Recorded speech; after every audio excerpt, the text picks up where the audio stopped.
Le balado d'aide aux proches, les liens troublés, vous est offert en collaboration avec ANEB et le ministère de la Santé et des Services sociaux dans le cadre du plan d'action gouvernemental pour les proches aidants.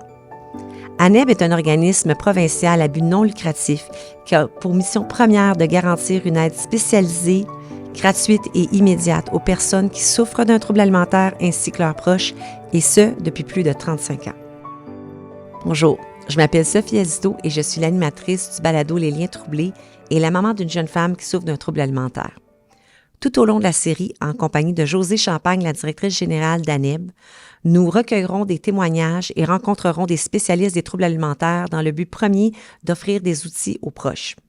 C'est en comprenant mieux la maladie et ses enjeux que les proches d'une personne atteinte d'un trouble alimentaire seront plus aptes à la soutenir et réunir les conditions favorables à sa guérison.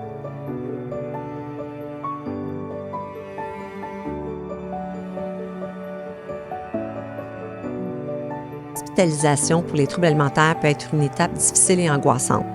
Pourtant, c'est parfois nécessaire pour garantir la sécurité physique et mentale de la personne, surtout lorsque le poids est dangereusement bas, que des carences importantes apparaissent ou que des conditions médicales ou psychiatriques graves surviennent. Mais comment ça se passe exactement une hospitalisation lorsqu'on souffre d'un trouble alimentaire? Les gens se posent de nombreuses questions. C'est pour cette raison que nous avons décidé d'approfondir le sujet avec la docteure Camille Paradis. Dr Paradis est récemment graduée du programme de psychiatrie de l'Université McGill. Durant son parcours, elle a développé un intérêt pour le domaine des troubles de la conduite alimentaire. Elle fait actuellement un fellowship en troubles alimentaires chez les enfants et les adolescents au CHU Sainte-Justine et poursuivra sa formation en soins aux adultes à l'Université de la Colombie-Britannique à Vancouver. En 2025, elle débutera sa pratique comme psychiatre au continuum des troubles de l'alimentation de l'Institut Douglas.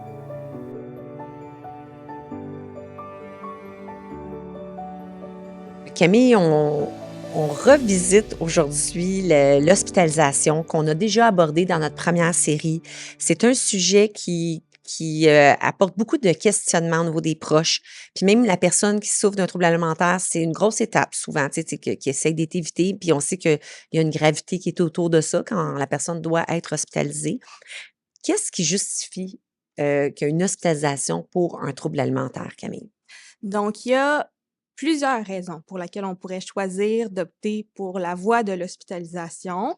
Certaines qui peuvent sembler, dans le fond, un peu plus évidentes que d'autres. Donc, peut-être les premières choses qui nous viennent en tête, ça serait d'abord la présence de complications ou d'instabilité médicale. Comme on le sait, avec les troubles alimentaires, quand on arrive à un point où la dénutrition est extrêmement sévère, bien, ça peut avoir un impact sur les différents systèmes du corps humain parce que le corps peut pas soutenir ce niveau de dénutrition-là.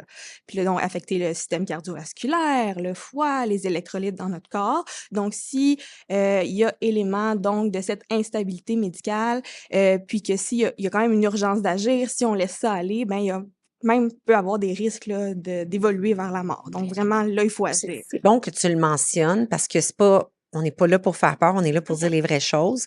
Puis chez ANEB, hein, on le rappelle souvent, Josée, que comme l'anorexie en particulier, encore les taux de mortalité les plus élevés des troubles de santé mentale pour un trouble de santé. Alors, c'est pour les proches, Ouais. ce n'est à ne pas négliger. Les enjeux sur la santé physique sont très réels. Oui, non, définitivement. Un autre point qu'on peut aussi amener, c'est que, on surveille le poids. Donc, tu sais, le poids comme tel, sans qu'il y ait nécessairement la présence d'instabilité médicale ou de complications, ça peut aussi être un élément en soi qu'on utilise parce qu'on veut pas que ça continue à déraper. Donc, le poids, on l'utilise. La vitesse à laquelle il peut y avoir la perte de poids aussi peut Oui. être un indicateur qu'il y a cette urgence d'agir. Si, par exemple, on sait que le patient, il y a eu des antécédents d'instabilité médicale à un certain poids, ben on veut pas non plus se rendre Revenir à ça, ouais. à ce niveau-là. Donc là aussi, on va commencer à prévoir peut-être que c'est vers là qu'on s'en va. Tu parles de prévoir que là, qu'on s'en va. Donc, il y a une préparation à faire auprès du patient ou de la patiente. C'est pas que parce que les gens vont rarement le faire volontairement, l'hospitalisation. Je pense que ça, est-ce qu'on peut l'aborder? Mais rarement. Je pense qu'il y a peut-être tu serais mieux placé pour nous le dire, mais c'est que contrairement à d'autres, soucis de santé physique habituellement où dès que tu dis à la personne: «Tu es très malade, faut que tu reçoives des soins», la personne dit oui. C'est pas nécessairement vrai au niveau, d'un TCA, d'un trouble du comportement alimentaire. Ah, effectivement. Par contre, ce que la littérature nous montre, c'est qu'il y a 2 facteurs qui influencent principalement le fait qu'il y ait une bonne évolution à l'hôpital ou même après l'hôpital. Ces 2 facteurs-là, c'est le niveau de motivation à changer Oui. et c'est aussi, la collaboration dans la prise de décision, avoir un aspect collaboratif dans la prise de décision Versus entre coercition, oui, oui. OK. versus le fait que soit coercitif entre l'équipe de soins et la personne qui reçoit les soins. Donc on a toujours ça en tête. On essaye le plus possible de favoriser l'autonomie, de trouver ces éléments-là de motivation pour les amener à ce que ça vienne d'eux parce que, c'est moins facile définitivement quand les patients se sentent forcés. Donc ça revient un peu à ce travail-là qu'on fait en amont, essayer de leur montrer, ben oui, il y a des impacts à ce qui se passe pour toi en ce moment, la fatigue, la faiblesse, c'est plus possible d'aller à l'école, c'est plus possible de travailler. Donc ça, c'est toutes des choses qu'on essaye de mettre en lumière pour amener ce niveau de motivation-là.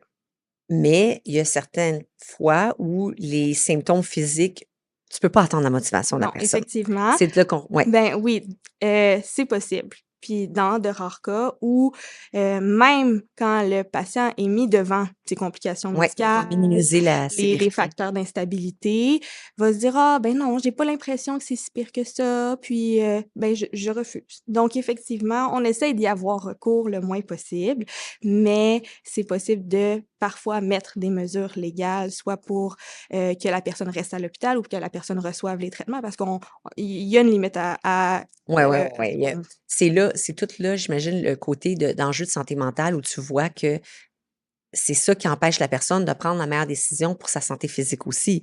Parce que là, des fois, tu les signes vitaux qui sont affectés, puis la personne refuse quand même de reconnaître la gravité ou de recevoir des traitements. mais même quand on met ces mesures légales-là en place, on essaye Mmh. toujours de, favoriser cette autonomie-là, d'essayer de leur donner des choix où c'est possible pour puis en espérant toujours qu'en cours de traitement, ben, la personne ait envie d'embarquer parce qu'il voit les bénéfices, par exemple, de la Oui, renutrition. hem, c'est vrai ça. Des fois, la personne est pas totalement, pleinement volontaire au départ, mais au fur et à mesure qu'il y a un processus de rétablissement, elle voit pour elle le bénéfice de recevoir toute l'aide d'une hospitalisation. Puis là, elle peut changer peut-être, tu sais, devenir un peu plus volontaire dans le fait qu'elle reçoive des traitements. Puis ça aussi, est-ce que ça change, Camille, par rapport, quand c'est quelqu'un qui est plus jeune, un enfant qui est encore, sous l'autorité parentale versus un adulte?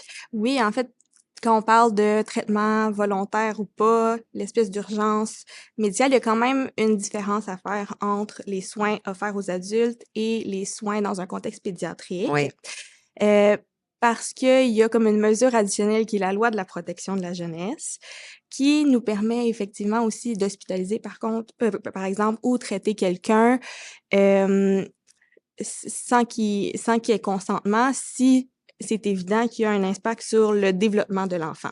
Si, par exemple, à cause de l'anorexie, il y a, des problèmes au niveau de la croissance, de la santé osseuse, on peut aussi hospitaliser hospitalisé. sans nécessairement qu'on soit là vraiment dans cette zone dangereuse d'instabilité médicale. Donc ça, c'est quand même une des différences, là. Ça, cette loi-là, c'est jusqu'à quel âge? Est-ce que c'est jusqu'à 18 ans. 18 ans? Ouais.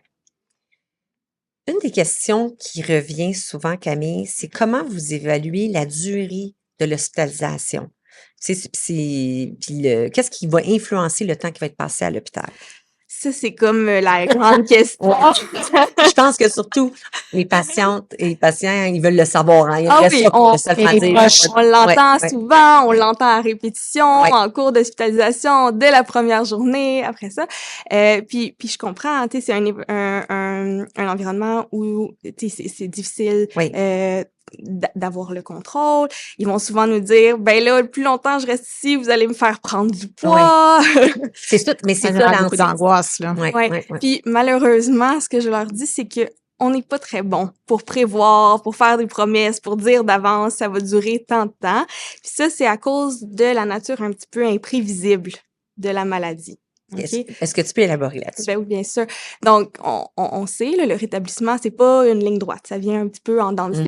Peut-être pour aider à illustrer ça, je pourrais parler des différentes phases de traitement quand on arrive à l'hôpital.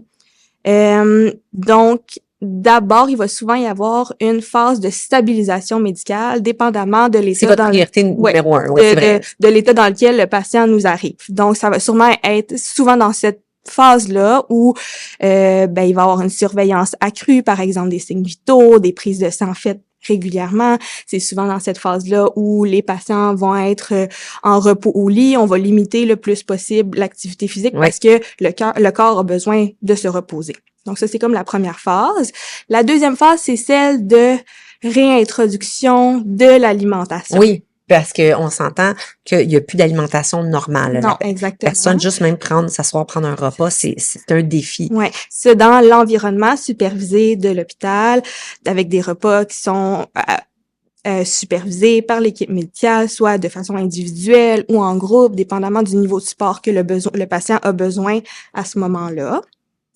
Donc ça peut durer un certain temps. Puis par la suite, quand on voit que c'est de plus en plus facile, il y a des choses qui sont acquises, ben là, on va tranquillement évoluer vers retrouver l'autonomie alimentaire pour le patient lui-même ou pour la famille, si c'est un enfant qui est plus jeune. Et sa famille. Puis ça va se passer à l'aide de, par exemple, repas de la maison, mais pris à l'hôpital dans un contexte qui est encore une fois protégé, supervisé, mais avec le parent.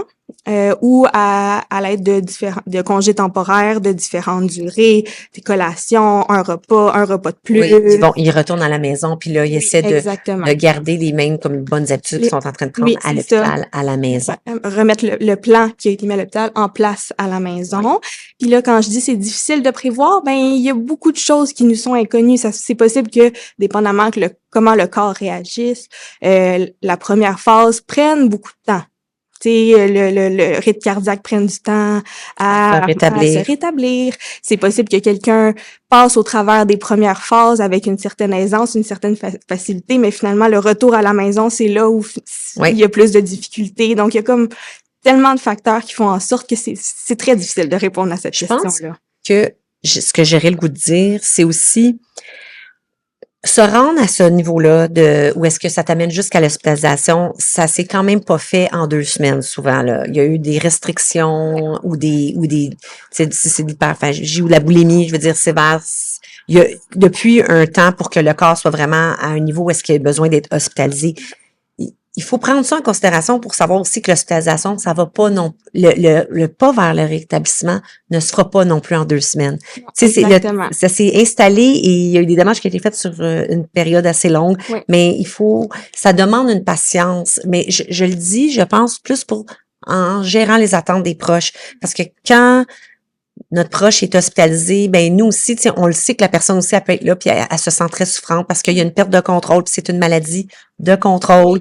Donc, la personne, je pense, ça l'augmente à sa souffrance, même si c'est pour son bien, puis que là, le proche peut être déstabilisé. Mais de dire, tout ça faut qu'il y ait un certain temps. C'est pas des hospitalisations qui sont court terme. Non. Puis ça, des fois, tu l'apprends, puis ça fait partie aussi du choc. Fait que si on le sait à l'avance, je pense que quand nos attentes sont gérées. C'est un processus, puis qu'il va y avoir des hauts, des bas, des bons coups, des choses qui vont être plus difficiles. Puis c'est pas parce que, on recule de un petit pas que, dans le fond... la personne n'est pas quand même en train d'avancer. Exactement, puis tout est à refaire, là. Je pense qu'on peut le dire. Puis quelle forme de thérapie? Parce que faut le dire également, Camille, l'avantage de l'hospitalisation, puis c'est pas comme c'est un but en soi d'être hospitalisé, là, mais juste quelqu'un qui a besoin de ce niveau-là de soins.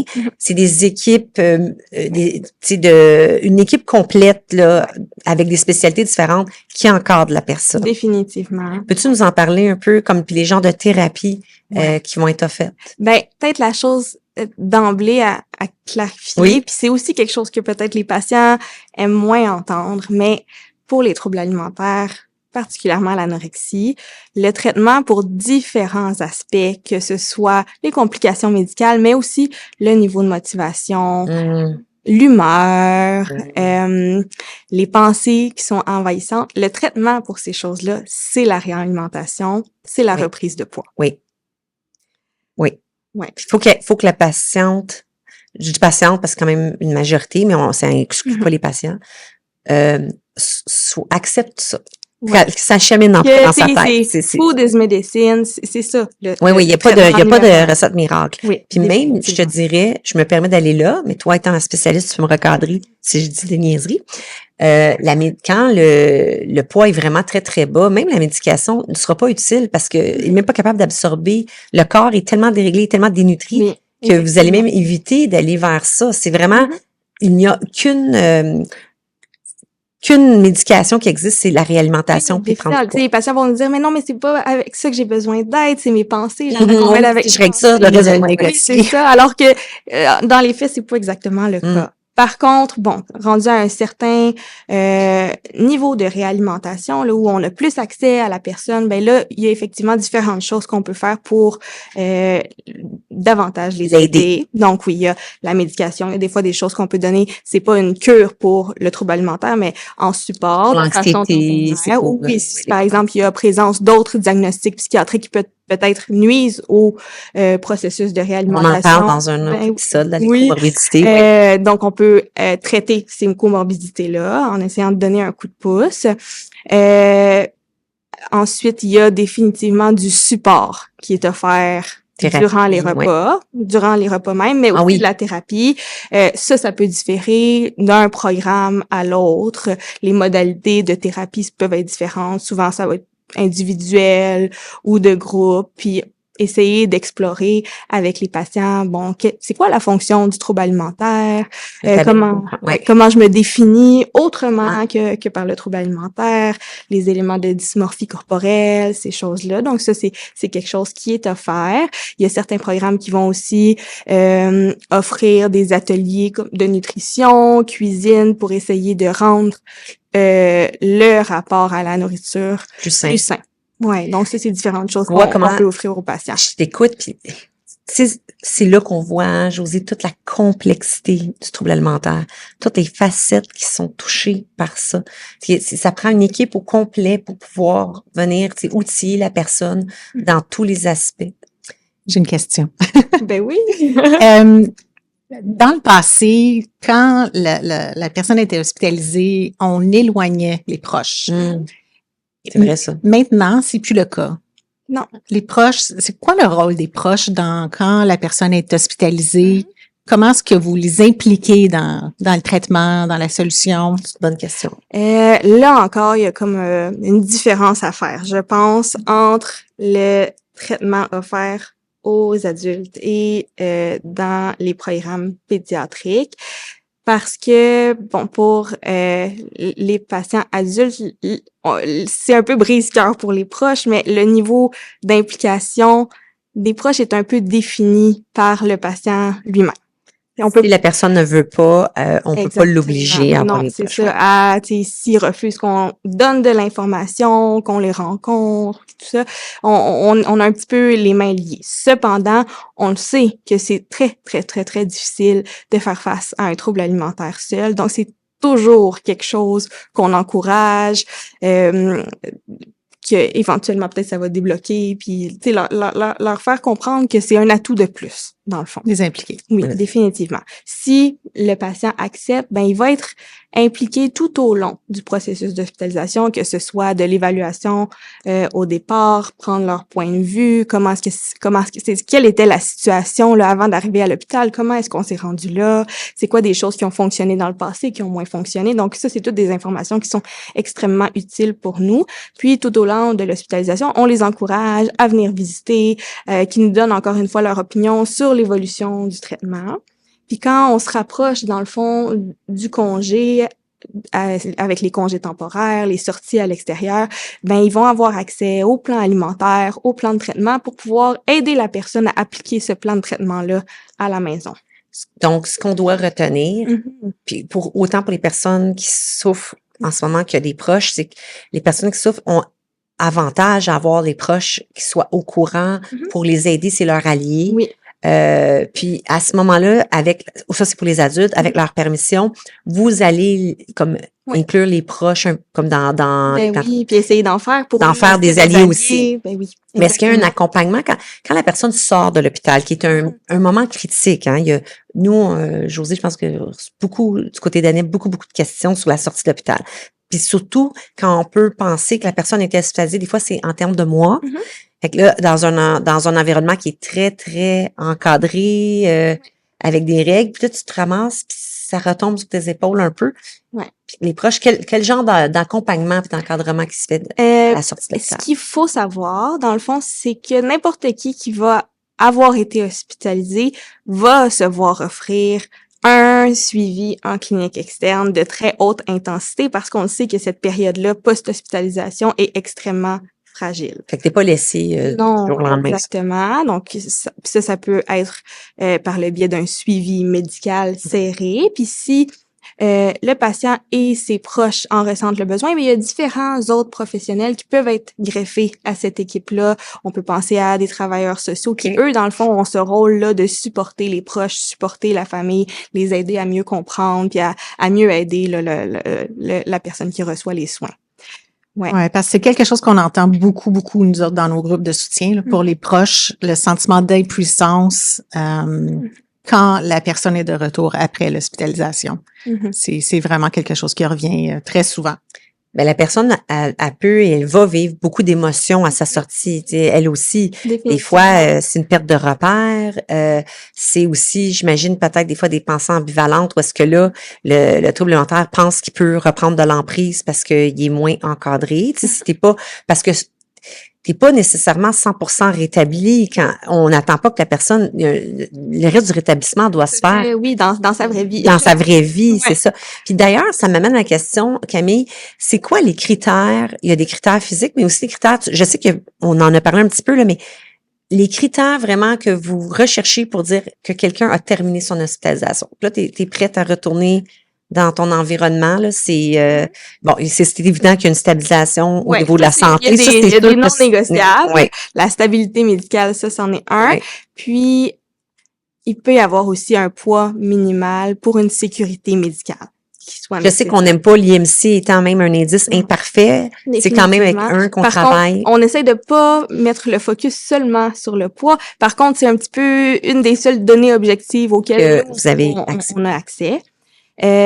Puis, ça amène un point important encore dans cette espèce de recherche de l'approche collaborative. Je pense que c'est important avec les patients, dès le début de l'hospitalisation, de s'asseoir puis dire, en fait, c'est quoi mes objectifs pour cette hospitalisation-ci? Tu sais, je vais être là pendant plusieurs semaines. Qu'est-ce qu'on va chercher à accomplir ensemble? Puis ça aide parce que ça donne un peu plus de direction au patient encore en cours d'hospitalisation. Puis il va pas tomber dans dans le fond, je suis juste ici pour que vous me fassiez prendre du poids. Oui, mais tu leur redonnes une partie du contrôle qu'ils ont besoin, je pense. Mais même n'importe qui, comme patient, veut pas sentir qu'on lui enlève tout son contrôle. Non. Il y a toujours le contrôle de dire, ben moi, je me mets des objectifs, je suis ici pour aller mieux, puis au lieu de subir, je fais partie de... Oui, exactement. Donc, de faire ce travail-là ensemble. Quels sont nos objectifs? Puis ça peut être fait en début d'hospitalisation, puis ça peut être révisé en cours d'hospitalisation aussi. Donc, c'est possible que ces objectifs-là, il y en ait différents. Bon, un poids cible, c'est possible que ça fasse partie des discussions, mais il peut aussi y avoir d'autres différents objectifs. Par exemple, un meilleur contrôle des comportements compensatoires, que ce soit vomissement auto-induit, exercice physique excessif. Donc, qu'il y ait un meilleur contrôle de ces différentes choses-là peut être nécessaire avant de pouvoir considérer un congé, parce que si on renvoie la personne à la maison dans le même état, ben tu vas revenir oui. C'est difficile de travailler dans ce contexte-là. Donc, ça peut être un objectif, être capable de se réalimenter de façon autonome par soi-même sans avoir besoin de la supervision constante de l'hôpital. Ça, on l'évalue en voyant est-ce que ça tient pendant les congés temporaires ou pas, ou il y a encore des choses à travailler. Oui, parce qu'il faut dire, il y a les hospitalisations vont comporter des congés aussi. Oui. C'est pas en continu. Puis ça, souvent, est-ce qu'il y a comme on pose des objectifs pour pouvoir aller au congé? Je pense que le congé, c'est pas nécessairement, ça fait X temps que t'es là, donc t'as automatiquement un congé. C'est pas comme, c'est quand même assez personnalisé. Puis j'ai envie que le message qui soit entendu, ça va au-delà du poids. Oui, c'est ça. Il y a plusieurs Il y a objectifs. des patients pour qui, dans le fond, le poids va être atteint, mais si ils font de l'exercice en cachette dans leur chambre, toute la nuit, toute la journée, ben ça, c'est pas... Elles se nuisent d'un autre Oui, côté c'est ça, aussi. exactement. Donc, c'est des choses qui restent à travailler aussi, là. Okay, c'est ça que vous regardez pour dire, OK, Oui, de qu'il y a des façon congés. comme globale. Puis, encore une fois, il peut y avoir d'autres objectifs. Peut-être qu'on voit pas nécessairement comme faisant partie du trouble alimentaire, une amélioration de l'humeur. C'est possible qu'il y ait des patients avec des idées suicidaires. Ça aussi, c'est des choses qu'on peut adresser. Quand vous allez Ouais. regarder le portrait pour la personne. Le C'est plan quand de même traitement. c'est assez personnalisé. Ah, Est-ce définitivement. qu'on peut parler c'est quand même une réalité qu'il y a des multiples hospitalisations aussi dans la clientèle qui va être hospitalisée. Oui. Peut-être aussi, dans un souci de transparence, je pense encore une fois, pour pas que ça soit vécu comme des échecs. Ben, comme je le disais, c'est pas un rétablissement qui Linéaire. linéaire. C'est extrêmement difficile parce qu'on demande aux patients d'affronter leur peur numéro 1, leur phobie là, qui flash en rouge 3 fois par jour. Oui. Et de vivre avec les sensations que ça amène, dysmorphie, culpabilité, tout le reste de la journée. Oui, puis aussi, quand tu as été très sous-alimenté, il y a aussi des problèmes gastriques, tu as des sensations physiques aussi très désagréables. Fait que tu as les deux. Oui. Tu as tout ce qui te trotte dans la tête, puis tu as tout aussi Les ton corps les sensations qu'on... comme c'est ça qui rend pas ça facile non plus. Non, définitivement. Donc, c'est possible que certaines personnes aient un peu cette impression de reculer parce que, bon, ça peut aller bien, là, on est sur une bonne lancée, puis là, finalement, il y a un repas qui est un peu plus difficile, puis là, oh là, non, finalement, je sais pas si ça vaut la peine ça vaut la peine de suivre mon traitement ou pas. Donc, je pense que c'est une des grandes difficultés de travailler cette ambivalence-là. L'ambivalence, hein, c'est un terme qui est Très présent. très présent. Il faut, comme proche aussi, accepter que ça fait partie du rétablissement puis de la maladie, l'ambivalence, parce que c'est quelque chose qui peut être confrontant aussi. Ouais. Je sais pas, il me semble que c'est toi, Josie, qui m'avait dit ça à un moment, que à chaque fois, je trouve ça intéressant, tu sais, je voudrais le partager, mais que la personne, des fois, tu as l'impression qu'elle fait un recul, que tu sais, tu peux le vivre aussi comme proche, comme un peu, que ça peut être décourageant, mais qu'à chaque fois que la personne revient, elle a des outils qu'elle a emmagasinés, puis elle met des briques. Puis tu sais, à chaque fois que tu es en train de bâtir, là, fait que les briques sont là, puis c'est un brique. Des fois, tu le vois pas, mais il va finir par... Tu sais, t'arrives finalement à un rétablissement, mais c'est ça. C'est qu'à chaque fois, elle a des acquis, puis des fois, ça peut sembler reculer sur un aspect, mais ça l'avancer sur un autre. Ben oui. Mais la personne, en avançant, elle avance quand même si des fois, ça se fait pas tout le temps à la même vitesse, là. Fait que ça, je pense qu'il faut se le rappeler aussi comme proche, parce que ça aussi, ça peut être, des fois, ça peut être frustrant de voir la personne qu'on aime qui, des fois, on peut avoir l'impression qu'elle fait du surplace ou... Je vous entends que... Oui, définitivement. Puis ça, c'est souvent des émotions qui sont valides pour les proches, là. Oui. Parce qu'on se sent très, très, très investi. Des fois, il y a un manque de compréhension, mais tu sais, c'est manger, c'est facile, ça devrait aller plus vite, mais... C'est pas tout nécessairement le cas. On voulait... Oui, c'est ça. Temps et patience, hein, Josée? Peut-être aborder vraiment dans l'hospitalisation, puis ça, c'est une question aussi, les gens qui peut-être envisagent une hospitalisation ou savent que leur proche s'en va vers ça. C'est quoi les défis qui arrivent? Parce qu'ils sont multiples. Oui. Puis les personnes arrivent chacune avec leur réalité. Il y a des choses qui se ressemblent dans toutes les personnes, exemple, qui souffrent d'anorexie ou toutes les personnes qui souffrent de boulimie, mais après ça, il y a toute l'individualité de chacun. Oui. Il y a des grands défis quand la personne elle arrive. Il y en a ça peut avoir on l'a parlé, les comorbidités, ils vont prendre des petites bouchées, puis ils vont rester 3 heures à table. Il y en a d'autres, c'est des phobies de certains, ce qu'ils peuvent considérer gras. C'est multiple, là. Ah oui. Peux-tu peut-être nous parler de plus, c'est ça, c'est tous ces défis-là quand la personne, elle arrive à l'hôpital. Oui. Donc, elle peut faire face. Ben, on en a parlé un petit peu. Le défi majeur, c'est cette ambivalence. Définitivement. Oui. Hein? Je pense que dans les équipes de soins, on a tous la ferme conviction que il y a tu sais, ça peut être aussi petit, là, mais il y a une partie des patients qui ont ce désir-là de s'en sortir. Mais le traitement implique, là, de faire face à ces plus grandes peurs, Puis, dans le fond, ça entraîne de la culpabilité. Donc, on se vient à se poser la question, est-ce que ça vaut même la peine d'être adhérente au traitement? Parce que c'est tellement difficile ce que ça me fait vivre. C'est ça leur fait vivre. Mais il y a beaucoup Ouais. d'anxiété. C'est comme, on peut faire un parallèle. Quelqu'un qui a des grandes phobies. Demain matin, exemple, tu as une phobie des araignées, on te lance une grosse araignée sur toi. C'est comme si tu venais de te faire brûler. Oui. Quelqu'un qui a peur des avions, tu l'obliges tout de suite à embarquer dans l'avion puis tu dis, OK, bon vol. Alors qu'une personne qui a un trouble alimentaire, ben, la phobie est obligée, comme tu l'as dit, tu peux pas l'éviter. Non. Tu dois y faire face, puis pas juste une fois, 3 fois par jour. Oui, exactement. Donc, c'est vraiment d'essayer, là, autant comme on peut, de rattacher la personne à ses motivations principales. On le sait, là, nos patients, ils ont d'immenses capacités, ils ont des beaux projets à l'extérieur, des objectifs de vie. Donc, on essaie de mettre ça, mettre une certaine emphase là-dessus, mais des fois, là, quand on a la motivation chambranlante, puis là, dans le fond, là, c'est un repas difficile, puis je serais pas capable, des fois, c'est difficile de se projeter, puis voir ces objectifs-là. Donc, des fois, on ramène ça à des trucs un peu plus petits, atteignables, mesurables. Par exemple, bon, on va commencer par un repas, puis après ça, on verra comment ça va. Des fois, c'est possible dans les hospitalisations, il y a un système, par exemple, de privilèges. Mais si ça se passe bien pour 3 repas, c'est possible qu'on puisse discuter de sorties, de choses comme ça. Donc, de ramener ça à c'est ça, le système de privilège existe aussi. Ouais. T'as comme pas le choix. Ça a l'air quasiment du chantage, mais c'est plus... T'as comme pas le choix de trouver quelque chose pour que la personne... Des petits leviers. Des petits leviers, c'est ça. J'aime mieux le mot levier que... Exact. Puis ça fait partie aussi d'amener la personne à continuer dans ses traitements, alors que des fois, même si la motivation était là au départ, à cause de... C'est tellement souffrant ou exigeant que... C'est là aussi que tu as besoin d'une équipe pour continuer des fois à te motiver à avancer. Exactement. Donc, on réfléchit souvent tous ensemble. Bon, ça serait quoi certains leviers qu'on peut utiliser?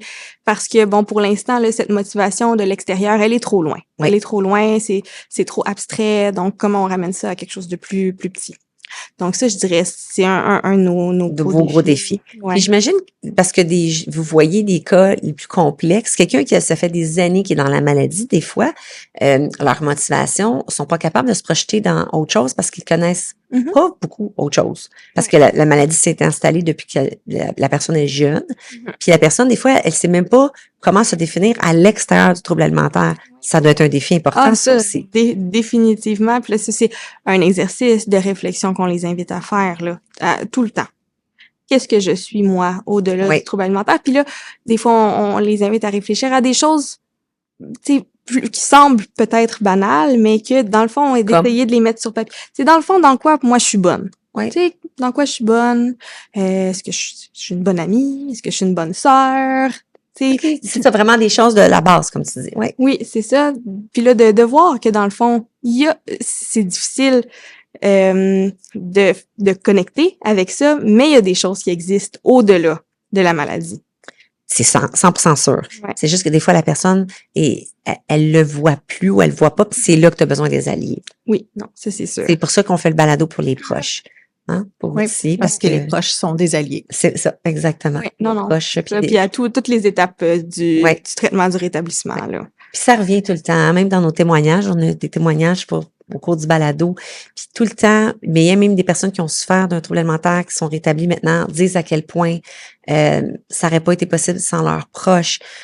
Donc, contrairement avec ce que tu disais avant qui était fait, Josée, maintenant, on le sait, les proches, c'est vraiment des bons alliés pour une personne qui souffre d'un TCA. Oui, malgré que peut-être le réflexe premier de quelqu'un... Non, c'est ça, des fois, c'est d'éloigner tout le monde autour de soi, ben c'est vraiment essayer de les reconnecter. Là. C'est vrai, mais c'est des maladies qui isolent beaucoup, hein. Ça, faut le redire. Oui, c'est définitivement, oui. Puis des fois, la personne, elle pense que les proches voudront pas reconnecter, mais je pense que des fois, ça prend pas grand-chose que cette personne fasse juste un signe envers des amis, des proches, pour que les gens soient prêts à revenir. C'est juste que, tu sais, il y en a, des fois, c'est te pousser avec insistance, surtout au niveau adulte. Tu penses que les gens veulent pas revenir, mais ce qu'on voit dans la réalité, c'est pas ça. Oui. Fait que juste d'attendre. Il y a vraiment eu un message d'espoir. Là, on avait un sujet un peu pointilleux. Le P38, on s'en parlait avant de commencer l'enregistrement.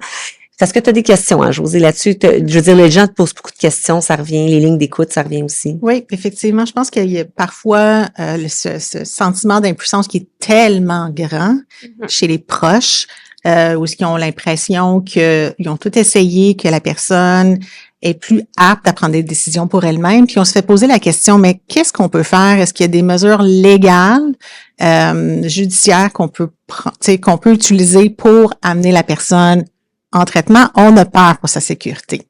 Ouais. Ben, j'aurais envie de dire, la première avenue d'abord, ça serait d'essayer de faire le lien avec l'équipe médicale, l'équipe traitante de la personne, si il y a ça autour d'elle. Ça peut commencer comme par son médecin de famille. Okay? S'il y en a pas. Oui, effectivement. Parce que souvent, il y en a pas.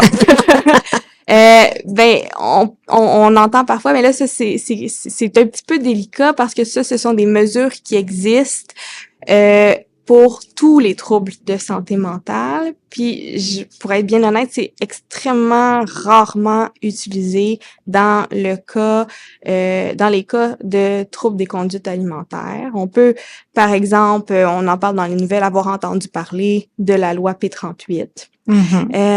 Donc, ce que la loi P38 permet, en fait, c'est d'amener de façon urgente un individu à l'hôpital contre son gré si il représente un danger immédiat pour lui-même ou pour autrui, souvent avec les policiers et les ambulances. La raison pour laquelle c'est difficilement applicable chez les personnes qui ont des troubles des conduites alimentaires, c'est qu'à moins qu'ils verbalisent, par exemple, des idées suicidaires, ils soient dans un état de désorganisation extrême, j'imagine que c'est plus difficile pour les gens du corps policier d'évaluer la sévérité du trouble alimentaire. Est-ce qu'il y a présence d'instabilité médicale ou pas? Donc, ça doit être très difficile à appliquer. Oui, exactement. On peut le voir. Tu sais, je peux imaginer, là, parce que contrairement à quelqu'un qui est en psychose, quelqu'un qui a un TCA, là, t'appelles les policiers, arrivent chez toi, la personne, elle sonne lucide, là. Puis elle peut être très convaincante aussi, on le sait, là. Surtout que, tu sais, quand la motivation, c'est de ne pas se faire hospitaliser, la personne, elle va pas avoir l'air désorganisée nécessairement. Elle va trouver les bonnes choses à dire. Puis le policier va dire, ouais, pourquoi cette petite personne qui est devant moi semble poser un risque à qui, là, ou à elle-même. Donc, j'imagine que tu as toute cette zone grise-là qui devient difficile. Exactement. Puis j'ai envie de dire aussi que débuter son traitement comme ça par la contrainte, c'est pas nécessairement des bases qui fait en sorte que la motivation du patient vienne en cours de route. C'est un petit peu ça que j'aurais à dire. Là. Mais ça parle, par contre, au niveau de le sentiment de peur et d'impuissance que les proches vivent, parce que, tu sais, moi, la première, là, dans notre environnement familial, on l'a déjà considéré. Tu sais, tu viens à un moment où tu as l'impression que c'est juste, on l'a pas fait. On a été chanceux, on avait une équipe médicale qui nous a conseillé, comme tu le fais là, Camille, de dire, tu sais, c'est peut-être pas l'idéal pour le lien de confiance puis commencer, mais il arrive un moment où tu as vraiment l'impression que tu dois forcer ton proche à se faire traiter parce que clairement, la personne ne prend pas les bonnes décisions pour sa santé physique et mentale. Et tu as peur. Puis tu dis, ben là, on va la forcer, puis après ça, elle va bien voir le bienfait. Mais, tu sais, je veux juste le dire aux proches que je reconnais, et je suis pas surprise que c'est une question qui revient souvent, parce que on en vient là, des fois. On en vient là comme proche. Effectivement, je peux définitivement l'imaginer. Oui. C'est pour ça qu'on voulait en parler. Je pense qu'éventuellement, il y aura peut-être un segment, pas dans cette série-là, mais une prochaine, prochaine série-là, hein, Josée, qui va s'adresser juste pour ça avec des spécialistes de cette loi-là. Oui. C'est rare que ça s'applique, mais peut-être pour les proches, tout comprennent les ramifications puis comment ça s'applique. Mais dirons que c'est vraiment dernier recours. Oui, effectivement. C'est ça. Oui. Ça implique d'avoir de corps policiers. Puis il y a ça c'est la loi P38, je pense qu'il y a une ordonnance de cours aussi qui est autre chose, on s'embarquera pas là-dedans nécessairement aujourd'hui. Il y a possibilité effectivement d'une ordonnance d'évaluation psychiatrique, ça n'importe quel proche pourrait s'adresser à un juge puis demander à ce que son proche soit évalué par un psychiatre, mais encore une fois, c'est dans le trait coercitif. Mais ça se pourrait qu'il y a des cas exceptionnels que ça pourrait s'appliquer. Fait qu'on on dit pas que ça se pourrait pas et que c'est sûrement arrivé, mais je pense qu'il faut comme en connaître plus. Puis, tu sais, c'est pas la première chose quand un proche, même si on peut être désemparé, tu vas pas nécessairement chercher une ordonnance d'évaluation ou t'appelles pas nécessairement la police pour que ton proche soit, Puis ce que j'ai envie de dire aussi, c'est s'il y a effectivement une équipe traitante en place, même si le patient refuse que les proches aient accès aux informations de son dossier médical, il n'y a rien qui empêche les proches de eux donner des informations aux professionnels de la santé. Ça, c'est vrai. Dire, je suis vraiment inquiète pour sa vie. Il semble y avoir des idées suicidaires. Il y a des comportements qui ont l'air d'être vraiment, tu sais, d'automutilation sévère, etc. On a le droit, nous, de dire ça aussi. Oui. Est-ce qu'on a le droit, je pense aussi qu'on a le droit de dire à notre proche, des fois, comme, ça n'a pas de bon sens, comment tu m'inquiètes. Puis, écoute, toi, t'as pas le goût, mais s'il te plaît, allons à l'urgence, puis s'assurer que ton pouls est correct. Tu sais, tu vois peut-être pas l'inquiétude, mais on va se le faire dire par un professionnel que ton pouls, que d'autres tes signes vitaux te permettent encore d'être à la maison parce que moi, je t'aime et je suis vraiment inquiète. Et si tu le fais pas pour moi, ben pour toi, fais-le aussi pour moi, au moins pour être assuré. Ça, on peut faire ça aussi. Puis, tu sais, dans beaucoup de cas, le proche va accepter. Parce qu'ils nous aiment, puis ils veulent juste comme ils nous sentent inquiets. Hein? Oui. Puis ça, c'est juste le fait de se présenter à l'hôpital, ça peut être même oui, le premier pas vers peut-être une ouverture, vers effectivement, peut-être qu'il y a quelque chose à faire, peut-être qu'il y a la possibilité d'aller mieux. Ouais. Il y a ça aussi qu'on peut faire. Moi, j'ai une autre question, puis je vais profiter de ton expertise. Une autre question qu'on a parfois, puis on parlait de coercition, est-ce que il y a des situations où est-ce que les gens ou les patients se font gaver? Mon Dieu, je voulais la poser, c'est bon ça. Parce que c'est vrai, ça, c'est une question qui revient des fois, puis ça fait peur aussi. Absolument. Pour les personnes. Quand tu connais pas ça, l'hospitalisation, tu peux avoir des fausses croyances, puis est-ce que c'est quelque chose qui existe encore? Oui, mais j'aurais envie de dire encore une fois, c'est vraiment dans nos derniers recours. OK? On va d'abord encourager la personne à manger par elle-même le plus possible à l'aide de, par exemple, les différents leviers desquels on parlait plus tôt. Avant ça, même, on va leur offrir, si c'est trop difficile, de finir le plateau aussi. Le je solide. Je l'ai pas vu, moi, dans les plusieurs hospitalisations le solide, c'est trop, on va même te l'offrir, par exemple, les suppléments nutritionnels, mais là, pris par la bouche. Puis là, en dernier recours, encore une fois, si parce que on est bloqué au niveau de la renutrition, si il y a une urgence d'agir, puis tout ça, oui, effectivement, mais on essaye vraiment plusieurs choses avant de se rendre là. Fait que c'est le dernier recours. Oui, définitivement. Mais si c'est une question on va le dire, de vie ou de mort, ben là, on ne vous laisserait pas la personne. Non, exactement. Arriver à la mort. Fait que ça serait dans un cas comme ça. Oui. J'imagine que la personne pourrait voir aussi, tu sais, il y en a beaucoup que juste savoir que c'est ça qui s'en vient, si elle se nourrit pas, ça va être une motivation pour faire soit de manger le repas solide, soit bon, OK, je vais prendre le supplément. Ouais. Est-ce qu'il y a d'autres choses qu'on n'aurait pas abordées, Camille, que tu aurais le goût de partager, qui serait important que les proches puissent savoir par rapport à l'hospitalisation et tout ce qui entoure ça? Bien, on a parlé un petit peu au départ, dans le fond, des différentes raisons pour lesquelles on hospitalise quelqu'un. Je pense qu'on a bien fait le tour de la question des complications médicales, l'instabilité médicale, du poids, la rapidité de la perte de poids, mais il y a aussi différentes autres raisons pour lesquelles on pourrait choisir d'hospitaliser quelqu'un. Ça peut être, on en a parlé mais brièvement, la présence d'idées suicidaires. Oui.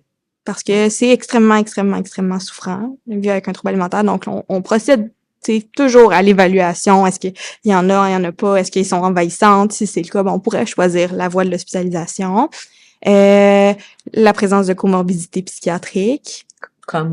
C'est pas parce qu'on a un trouble alimentaire qu'on peut pas avoir un autre diagnostic, comme un trouble anxieux, un trouble dépressif, une maladie affective bipolaire. Donc, s'il y a une décompensation à ce niveau-là, puis que ça nuit, dans le fond, à la réalimentation, par exemple, à Ça pourrait être domicile, pour cette raison-là ça que la pourrait personne est être hospitalisée. pour cette raison-là, effectivement. Si le cadre d'un suivi en externe est juste plus suffisant, Mhm. soit parce que la personne a besoin d'être supervisée pour tous les repas. Encore une fois, les comportements compensatoires sont vraiment hors de contrôle. Ça aussi, c'est d'autres raisons pour lesquelles on pourrait choisir de prendre la voie de l'hospitalisation.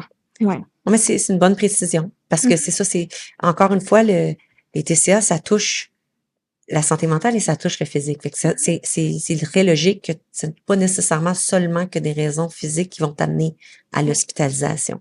Tu sais, ça peut être un ou l'autre ou un mix des deux. Ouais. Puis peut-être une dernière chose, je sais qu'il y a beaucoup de stigmas, beaucoup de honte. Les gens se sentent pas bien d'en avoir à arriver là. Des Oui, il y fois, en a qui le vivent comme un échec. oui, comme un échec. Ouais. J'ai envie de dire, plutôt qu'un échec, c'est une étape peut-être nécessaire vers le rétablissement parce que c'est tellement quelque chose qui est difficile, qui a des ramifications dans toutes les sphères de notre vie. Donc, que ce soit vu de cette façon-là plutôt que vu comme un échec. Puis, on est des équipes extrêmement bienveillantes. Puis, on est là que Oui, pour les C'est aider certain. à atteindre ces objectifs-là. Et moi, c'est un super beau message. Je finirai presque là-dessus parce que j'entends Mhm. le message de bienveillance, puis le message aussi d'espoir, tu l'as dit. Il faut que ça soit vu comme c'est une étape vers le rétablissement. C'est ce qu'on doit retenir de l'hospitalisation. Merci, Dr Camille Paradis, qui est aussi maintenant à Sainte-Justine et qui va avoir Douglas, donc bonne connaissance du domaine spécialisé des troubles alimentaires, autant chez les jeunes que chez les adultes. Alors, merci pour tes connaissances et d'être venu partager avec nous aujourd'hui aussi. Puis merci de faire partie de la communauté qui aide les personnes qui souffrent d'un TCA. C'est le fun d'avoir des personnes comme toi qui sont spécialisées, dédiées et surtout très bienveillantes. Alors, Ben, merci à vous aussi Merci. infiniment. Je trouve que c'est une magnifique initiative. Puis si ça peut rendre l'hospitalisation un petit peu moins intimidante pour les patients, leurs proches, ben, des fois, quand on ouais. est informé, ça peut enlever le côté qui nous fait le plus peur parce qu'on sait un petit peu à quoi s'attendre. On le dit depuis le début, Oui. hein, il faut s'informer. Oui, C'est ça. clé. Puis moi, je finis toujours avec mon message qui est vraiment pour les proches parce que je dis toujours un bravo. Ça peut être difficile aussi d'écouter ou d'entendre des choses, mais de le faire, c'est vraiment vous donner les outils pour mieux comprendre la maladie et certainement pour être là, mieux comprendre votre proche qui souffre. Alors, moi, je vous salue. Puis, on garde le message d'espoir et de bienveillance. Merci.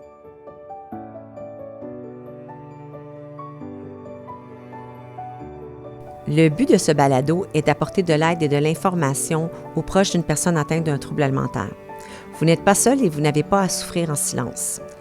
ANEB offre un service de clavardage de textos, une ligne d'écoute et des groupes de soutien qui sont conçus spécifiquement pour les proches. Pour de l'information additionnelle, visitez anebquebec.com.